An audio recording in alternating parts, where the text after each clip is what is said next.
आदित्य ठाकरेंच्या वरळीमध्ये राष्ट्रवादीची दावेदारी पाहायला मिळते। वरळी विधानसभा मतदारसंघात राष्ट्रवादीकडून बॅनरबाजी करण्यात आली आहे आणि अजित पवारांच्या राष्ट्रवादीचे अमोल मिटकरी यांना वरळीमधून उमेदवारी देण्याची मागणी या ठिकाणी समोर आलेली आहे आणि तशा पद्धतीची बॅनरबाजी करण्यात आल्याचं दिसतंय।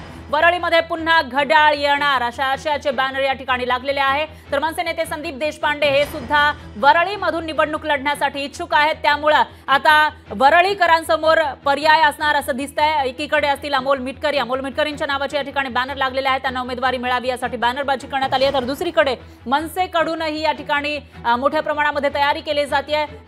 संदीप देशपांडे हे इच्छुक असल्याचं दिसतंय आणि अशातच आता तिथले जे विद्यमान आमदार आहेत आदित्य ठाकरे यांना स्पर्धक निर्माण झाल्याचं दिसतंय। मोठ्या प्रमाणामध्ये जर उमेदवारांची संख्या वाढली आणि दिग्गज नेते जर या ठिकाणी निवडणुकीच्या रिंगणामध्ये उतरले तर मात्र कोण जिंकून येणार आणि टफ कॉम्पिटिशन या ठिकाणी असण्याची शक्यता वर्तवली जाते। त्यामुळे पुढे नेमकं काय होणार ते बघावं लागेल। दरम्यान या पद्धतीचे बॅनर हे वरळीमध्ये लागलेले आहेत।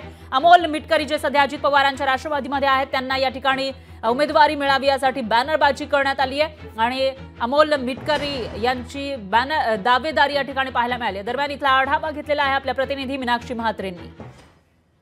सध्या आगामी निवडणुकीच्या तयारीसाठी सर्वच पक्षांनी कंबर कसलेली आहे। आपण पाहतोय मुंबईतील एका विधानसभेवरती जास्त लक्ष आहे, ते म्हणजे वरळी विधानसभा। सध्या या ठिकाणीची विधानसभा जी आहे ती उद्धव बाळासाहेब ठाकरे यांच्या शिवसेना पक्षाची, मात्र यातील आपण पाहतोय की आमदार आदित्य ठाकरे इथले विधानसभा उमेदवार आहेत। मात्र एकूणच सध्या आपण पाहिलं तर आता अजित पवार गटाकडून प्रवक्ते अमोल मिटकरी यांना उमेदवारी देण्याचे बॅनर जे आहेत वरळी परिसरामध्ये लागलेले पाहायला मिळतात। वरळीत पुन्हा एकदा घड्याळ येणार असे आशेचे हे बॅनर वरळीत लावण्यात आलेले आहेत, कारण 2009 मध्ये वरळी विधानसभा निवडणुकीत त्याच वेळीचे राष्ट्रवादी काँग्रेस पक्षाचे मुंबई अध्यक्ष सचिन अहिर हे आमदार होते। त्यानंतर त्यांनी शिवसेना ठाकरे गटात प्रवेश केला आणि एकेकाळी आपण पाहतोय की राष्ट्रवादीचा विधानसभा आमदार असल्याने महायुतीत अमोल मिटकरी यांना उमेदवारी देण्याची मागणी जी आहे आता सध्या होत आहे, कारण या ठिकाणी मनसेचे संदीप देशपांडे हे देखील या मतदारसंघातून संभाव्य उमेदवार असून तशीच तयारी सुद्धा त्यांनी केलेली आहे। तर महायुतीतून भाजप आणि शिवसेना शिंदे गट या मतदारसंघात आपला उमेदवार लढवण्याची शक्यता देखील वर्तवण्यात येते।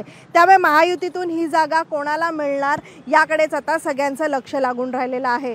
व्हिडिओ राजेश मनियारसह मीनाक्षी म्हात्रे, लोकशाही मराठी, मुंबई। लोकशाही मराठी ऐका, पहा, जागरूक रहा।